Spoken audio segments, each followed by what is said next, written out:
Good evening, this is Kuro.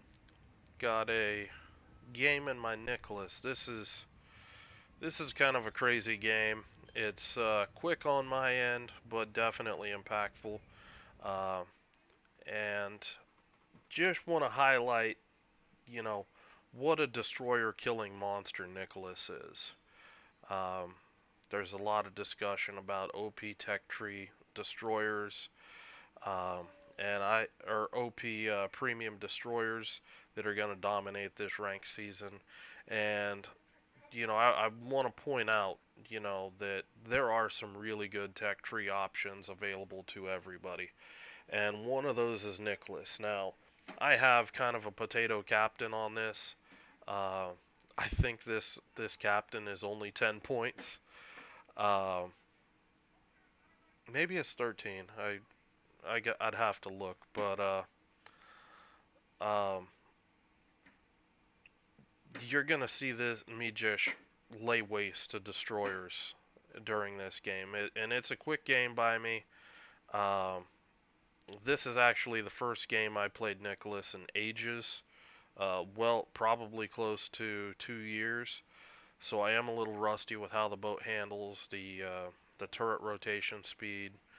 Uh, the lower tier USDDs. It still has decent turret traverse, but it's not like lightning fast like you're used to with Benson, Fletcher, and Gearing. So going over the matchmaking, we're looking at we're high tier this match, tier 5 matchmaking. There's no radar threats to me. Königsberg, he is a hydro threat. And looking at the enemy DDs, looking at another Nicholas, two Acostas, a Clemson, and an Isakaze. So we're going to go ahead and kick this thing off.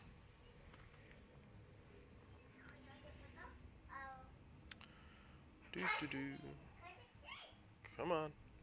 Gonna fast forward it a little bit. Apparently I could have just let this thing run while I was talking. Alright, my game plan is this little boat's a knife fighter. A lot of DDs would take Nicholas up in here, and you can do alright up there, but it's not really kind of your bread and butter area. Um, Instead, I'm gonna take it right up into here. I'm gonna use this island to conceal my approach, and I want to try to ambush anything trying to come, through this area.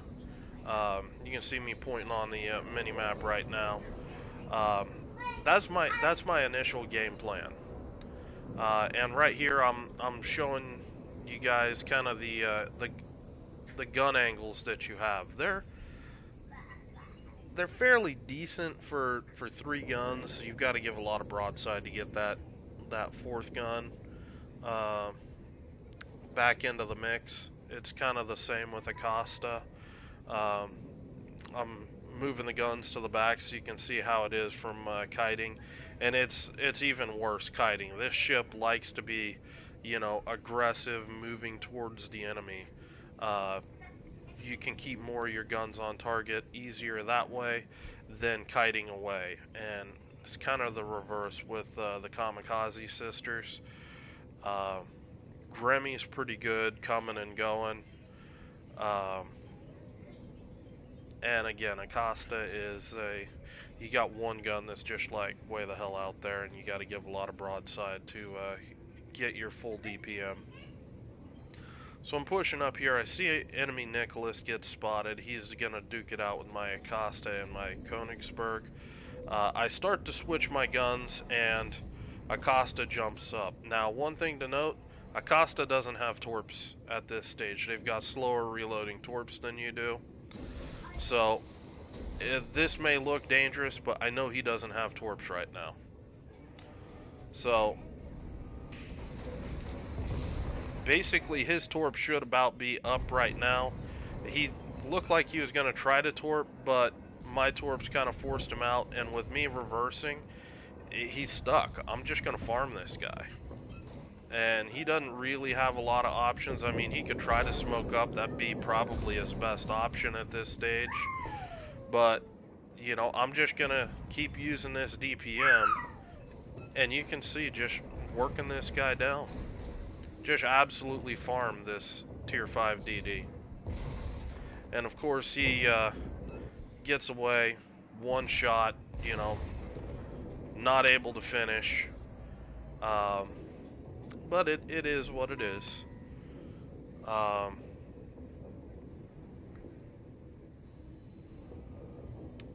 now I'm going to go on ahead, I'm going to push up here, I'm going to try to support my Königsberg.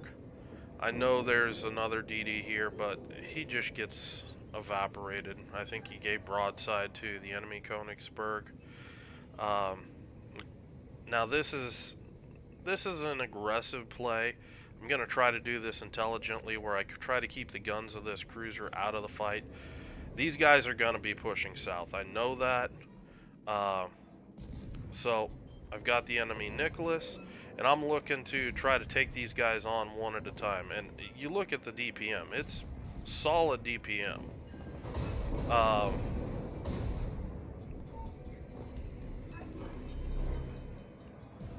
I was reversing, trying to keep this rock between me and this cruiser. I am going to start pushing up because I know that they're going to, there's going to be torps involved. The Acosta pushes up trying to help his buddy. He basically turns this into a double strike. And, you know, that just makes my frown turn upside down. Unfortunately, I get lit on fire just after I repaired my broken engine. I'm going to send some go-away torps off, trying to zone out this Königsberg. And what do we have here? A full health Clemson's YOLOing me. Now, one thing to note right here, I don't have the turret traverse. If you look, my guns are still in the process of turning. If I went to just try to use my guns, this guy would be able to get these torps off on me. I've just now got my repair, so I'm going to be able to repair my broken engine. But basically, I'm baiting torpedoes again. I'm reversing this way with a broken engine. I'm anticipating this guy's going to try to dump torpedoes, thinking my engine's busted, that I don't have repair. But I'm basically just going to drive away. Now, with torpedoes on both sides of the boat, you know, hey, you know, you're the king at, you know, this is my smoke, you know, nobody's going to take it. And this is one of those nice cases where, you know, somebody actually rushed my backside, and, you know, I can use these torps. First set of torps, I basically launched predictive torps. Had repaired my engine, and just pretty much drove away. Now, where's this Königsberg? I'm kind of surprised, honestly, that I haven't been hydro spotted. Now what I'm gonna do is I'm just gonna reverse out of my smoke, and this kind of goes bad here. Again, this is showing, you know, how rusty I am with this ship as far as, you know, its acceleration, how it turns, all that. It's Königsberg's right in my face. I load AP and start launching AP into this guy's broadside, and I'm just not able to avoid this torps. Had a last minute, you know, rudder got broke, and I mean he's down under 1,000 HP. You know, the very next volley he'd be dead. So, you know, that's I really wanted that kill. You know, being able to kill everything on this flank, it would have been really nice, but uh, you know, I was a potato. Uh, you know, the other thing, maybe if I put all my guns on target rather than try to angle at him, trying to save HP, I might have been able just to blap him down with just an alpha strike. So there were some things there that I potentially could have done different besides the obvious don't eat the torp like a jackass. Uh, but this is one of those things that happens. Everybody makes misplays, and I don't want to try to hide that from you guys. So I include this game, as primarily as an example of just what a good DD killer this boat is. I mean, I basically went, 3v1 on these DDs and wrecked all three of them. And that's the power of this destroyer if you play it well. You also have the good torps where you can smoke up and basically dare them to try to move me. Or if you've got an island ambush, you've got torpedoes on both sides of your boat. You can actually YOLO two ships instead of the usual one. Um, you've got a lot of different options with this boat, and it's an interesting boat. I'm gonna go on ahead and fast forward this a little bit. My team's a little slow on these kills. I mean, this Orion, why are you not shooting the Furataka? Get his guns out of the fight. This guy, he's sitting there just hammering you, point blank. I don't get it, but, random battle things. Um,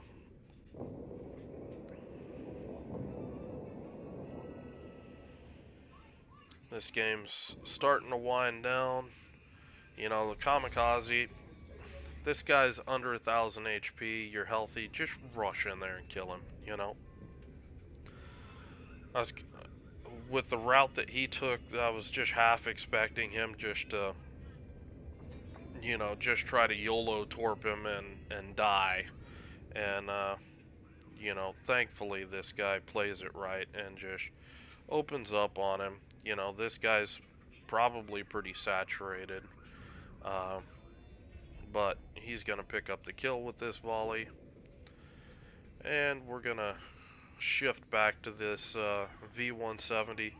This guy's having a pretty good game. He's on 4 kills right now. He's pushing in on this Kaiser. And, this guy, he hasn't been shy about using his guns. He's been working this thing pretty good. Getting his torpedoes out. I mean, this thing reloads torps like every 3 seconds, it seems. You can spit out a ridiculous amount of torps with these things. They're hilarious DDs.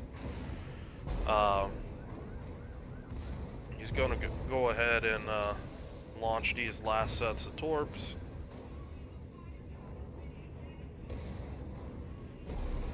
Yeah, if you want to have fun with just a low tier torp boat, these these German DDs are a lot of fun. But anyway, that's the game. That was this guy's Kraken, and you're gonna see the power of killing a lot of destroyers and the XP that it gives you. So not a lot of damage, 36,000, but just stomped my team for XP. Uh, you know, just yeah, love killing them DDs with this boat. And you can see I basically killed um,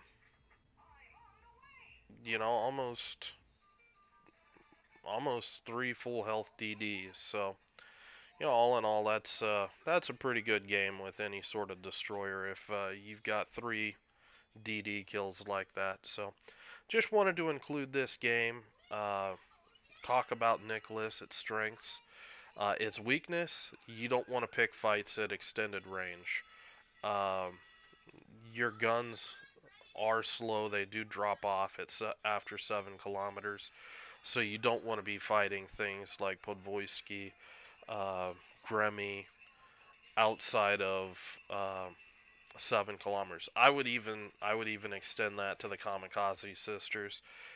They have a surprisingly fast shell speed, and I personally feel that outside of 7 kilometers, they are a threat to a Nicholas. If they play well with, it's more about damage mitigation at that point, where they're dodging more of your.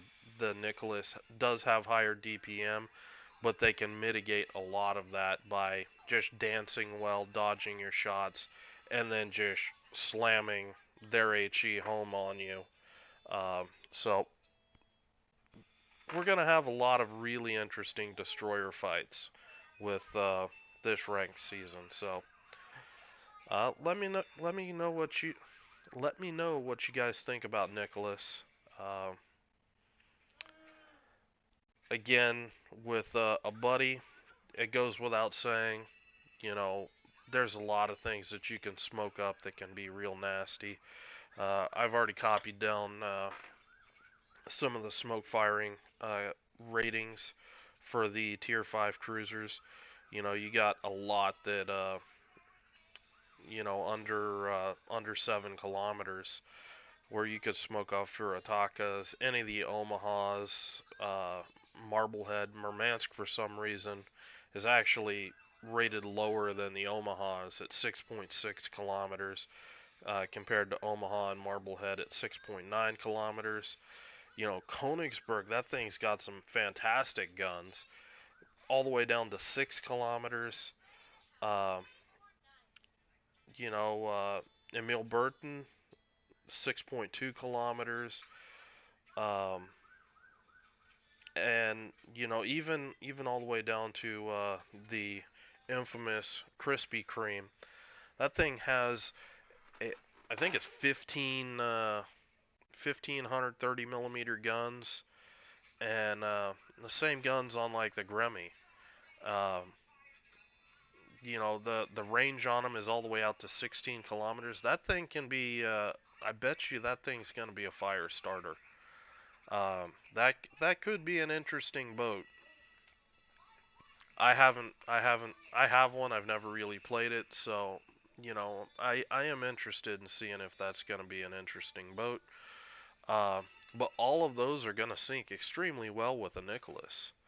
Uh, Basically, push right in there, drop that smoke, and then just sit there and spot battleships, spot enemy DDs. Going ahead and just let your cruiser farm all day. And there's not a lot that people are going to be able to do that. If you're sitting, 2 kilometers in front of your smoke, you're going to be, zoning out most of any of the torps or anything like that. Your cruiser's pretty safe. That's how you win games with these USDDs. You create that vision advantage, and you just let your teammate farm. And you know, Nicholas, it's the team play DD for sure. So hope you guys are having a good night. I will talk to you later.